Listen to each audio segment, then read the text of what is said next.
저희가 주식과 함께 매주 건축, 부동산 이런 얘기를 좀 하고 있는데 네. 건축하면 예전에는 부자들이 하는 거지 뭐 돈 많은 사람들이나 하는 거지 이렇게 생각을 했었잖아요. 그래요. 예. 하지만 우리가 살고 있는 집, 아파트 다 건축이잖아요. 우리의 경제 성장과 함께 해온 삶을 담는 그릇이 바로 건축인데 그 건축과 관련된 이야기를 오늘 이주영 씨가 준비하고 있습니다. 네, 그렇습니다. 공간 읽어주는 여자부터 도시의 랜드마크까지 생방송 굿데이 목요일 이 토요일은 언제부턴가 대건축 시대를 맞았습니다. 그래서 오늘은 우리 모두의 미래를 지어온 지역 출신의 건축가 그 작품들을 통해서 건축이란 무엇인지 건축의 본질을 꿰뚫어 보겠습니다. 아름답고 살기 좋은 곳은 그냥 만들어지는 게 아니죠. 그 이면엔 그 고장의 성장과 보전, 변화 과정을 신중하게 고려해 만든 건축물들이 있는데요. 건투더 축투더가 그가 완성한 대공간 건축에 관한 이야기 속으로 여러분을 초대합니다.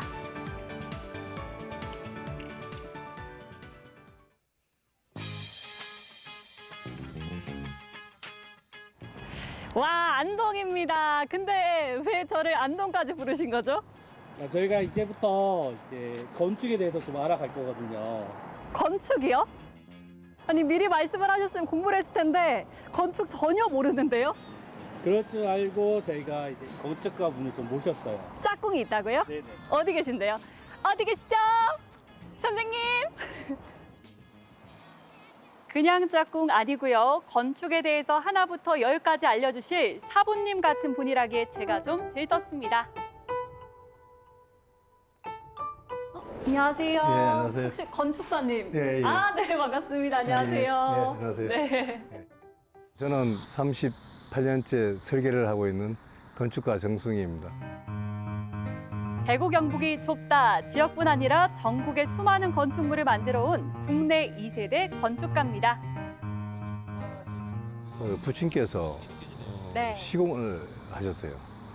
그래서 원래는 건설회사에 들어가는 거를 바랐는데 건축 설계 사무소를 가보니까 건축 설계가 저인데 더 맞더라고요. 그래서 그 설계를 지금까지 계속하고 있는 중입니다. 제가 건축을 잘 알지 못해서 드리는 질문인데 건축이란 무엇일까요? 감동 또는 메시지를 주는 거라고 삶의 틀을 바꿀 수 있는 게 건축물이라고 생각하는 사람입니다. 뭐 예를 들어 애들만 남아 있는데도 그 콜로세움이나 이런 걸 보게 되면은 아 저게 어떤 건축물이었을 것이다. 그러면 거기에 스토리가 있는 거거든요. 그 건축물이 갖고 있는 스토리 한마디로 얘기하면 감동이라고 생각합니다. 저는 건축사님을 만난다고 해서 사무소로 가지 않을까 싶었는데 식당이더라고요. 설계 사무소는 서울에 있고요.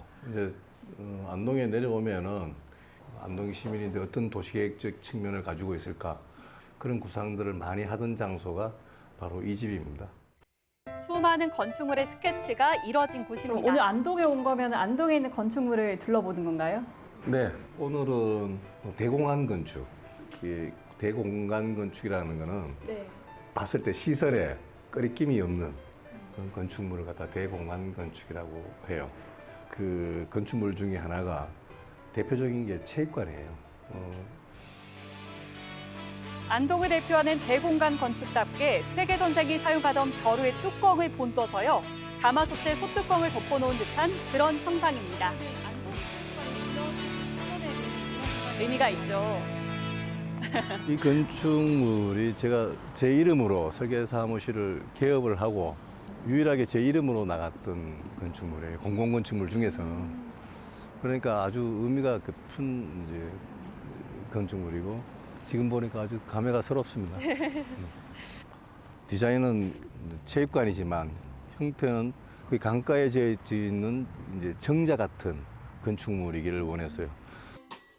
건축가의 초기 작품이기도 한 안동체육관은 유리를 주요 자재로 한 외관 디자인이 특히 멋스러운 작품인데요. 투명하다 보니까 저는 뭔가 물 색깔을 담고 있는 것 같기도 해요. 관객들이 나왔을 때 첫 이미지가 광장, 구도심, 강 이런 것들이 앞에 꽉 막히지 네. 않는 그 주변을 경치를 관람할 수 있는 그런 것도 의도된 디자인입니다. 네. 무엇보다 사람을 위한 건축물이어야 한다. 2002년 월드컵 때는 안동 시민 3천여 명이 함께 모여 응원전을 펼쳤고요. 가장 최근에는 도민체육대회 안동시 선수단의 결단식이 열렸습니다.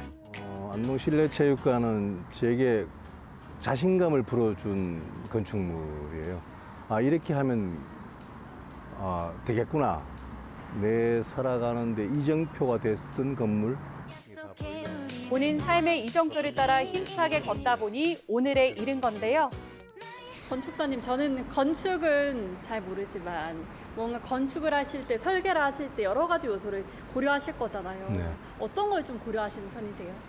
이게 어떤 기능을 가진 건축물이든 간에 그 대지가 갖고 있는 특성들이 있어요. 차량이 어떻게 이동을 하고 사람은 어떻게 이동할 것이라는 것을 예측을 하는 거죠.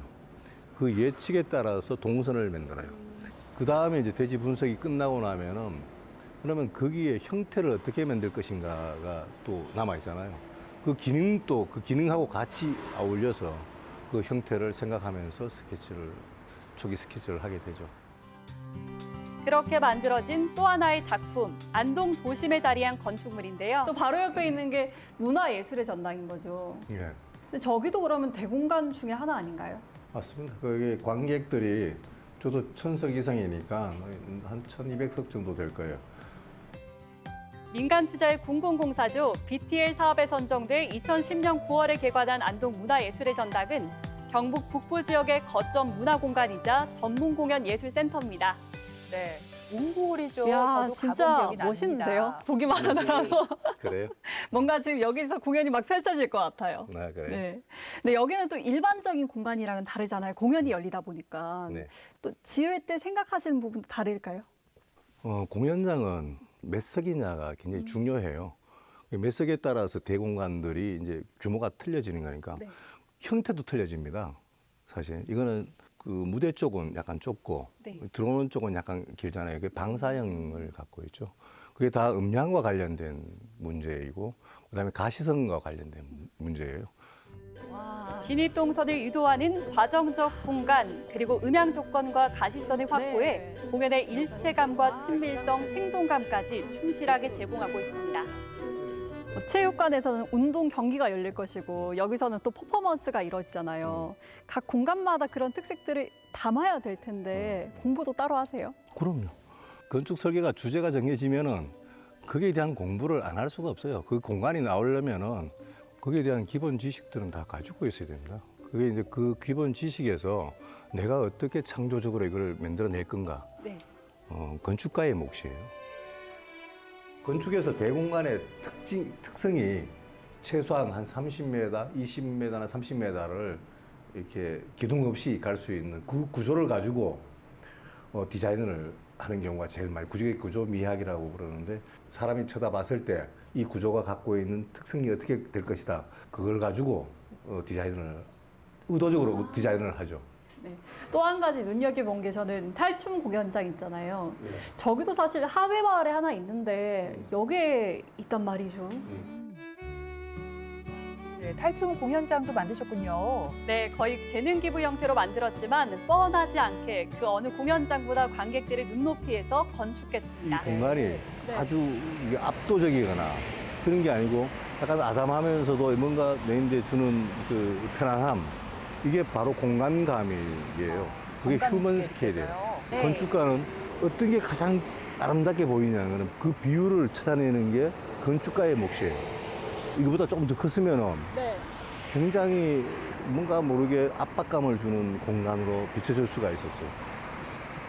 여기에 수용할 수 있는 체대를 담는 것보다는 그런 휴먼 스케일이 올 수 있는 그런 공간을 만들어내는 게 야외 공연장에서는 아주 중요해요. 멀리서 사람의 움직임을 관찰할 수 있는 한계 거리는 약 130m. 가까이 상대방의 표정까지 알아볼 수 있는 거리는 12m. 그걸 다 생각해서 만든 가장 인간적인 공연장입니다. 야외 공연장을 후속 건축물로서 하는 경우는 많아도 야외 공연장 단독으로 목적의식을 가진 공연장으로 하는 경우는 거의 드뭅니다. 그런 거를 저인데 주어졌다는 거는 아주 행운이죠. 행운이라고 하셨는데 겸손하시네요. 맞습니다. 하지만 건축 자체에 대한 자부심만큼은 누구에게도 뒤지지 않았는데요. 이태리나 이런 데 설명을 해주시니까 더 많이 보이는 것 같아요. 어떤 스토리가 숨어 있는지 느끼게 되고 아는 만큼 보인다고 조금씩 똑똑해지는 것 같습니다. 아, 그래. 네. 오늘은 그 대공간이 이제 그 만들어지는 또 결과가 되어 있는 걸 가지고 설명을 했고요. 앞으로 뭐 그 주제에 따라서 업무, 그다음에 이름을 걸고 하는 건축물, 뭐 이런 것들을 이 건축가라는 게 어떤 생각을 갖고 하는 건지를 알려주는 기회가 됐으면 좋겠습니다. 따라서 건축의 매력에 한번 푹 빠져보겠습니다. 예. 네, 제일 마지막 날 어떤 결과가 있는지를 저도 기대됩니다. 건축물 하나로 활약을 누리기도 하고 건축물 하나로 잊고 살던 예술을 누리기도 하죠. 그런 의미에서 세상에서 가장 큰 디자인, 모두의 미래를 짓는 일이 바로 건축가입니다. 네, 논어의 옹야편, 옹녀 아니고요. 옹야편에 따르면 예. 지지자 부려 호지자, 호지자 부려 락지자라는 말이 있습니다. 오. 예. 그럼요. 문자 쓰시네요. 네. 예. 아는 사람은 좋아하는 사람만 못하고 좋아하는 사람은 즐기는 사람만 못하다라는 뜻인데요. 네. 제가 만난 건축가 정수훈님은 이 건축을 즐기는 사람에 해당됐습니다. 그래요. 네. 그뿐만이 아니고 본인만 즐기는 게 아니라 건축이 얼마나 좋은지 다른 사람에게도 좀 알리고 싶은 그런 분인 것 같은데요. 네. 사실 저희가 건축이라고 생각을 하면 설계할 때 예쁘게 설계를 하고 지을 때 튼튼하게 지으면 되지 뭐 이 정도까지만 생각했는데 네. 이건 기본 중에 정말 기본이고 이 외에도 생각해야 될 것들이 정말 많네요. 맞습니다. 시대가 원하는 것은 무엇이고 이 시대의 흐름은 어느 방향으로 가고 있는지 이렇듯 시대에 민감해야 하고요. 또 영상에서 보신 것처럼 휴먼 스케일, 건축의 핵심은 사람이다라는 것처럼 범위를 넓혀서 두루두루 보는 것이 필요하겠습니다. 예. 게다가 또 한 가지 드라마 신사의 품격을 보셨을지 모르겠어요. 봤어요. 정말요. 예. 저도 굉장히 좋아하는 드라마인데 극중 주인공이었던 이 장동건 씨가 연기했던 오. 김도진 건축사님의 실제 모델이 정수훈 건축가라고 하더라고요. 그래요. 네. 우리 장동건 씨가 굉장히 멋진 모습으로 나와서 예. 정말 너무 설렜었는데 김수로 씨도 있었어요. 예. 그렇군요. 오늘 정수웅 대표는 오랜 세월 동안 정말 혼을 담아서 건축을 한 정말 진정한 건축가의 모습이 느껴졌어요. 그래요. 예. 모두 6편 연속으로 방송이 되는데요. 네. 삶의 기억 건축. 한 건축가가 지은 지역의 명건축물뿐만이 아니고 건축에 대해서 제대로 알아가는 시간 준비하겠습니다. 네. 우리 이주영 씨 고맙습니다. 네, 고맙습니다.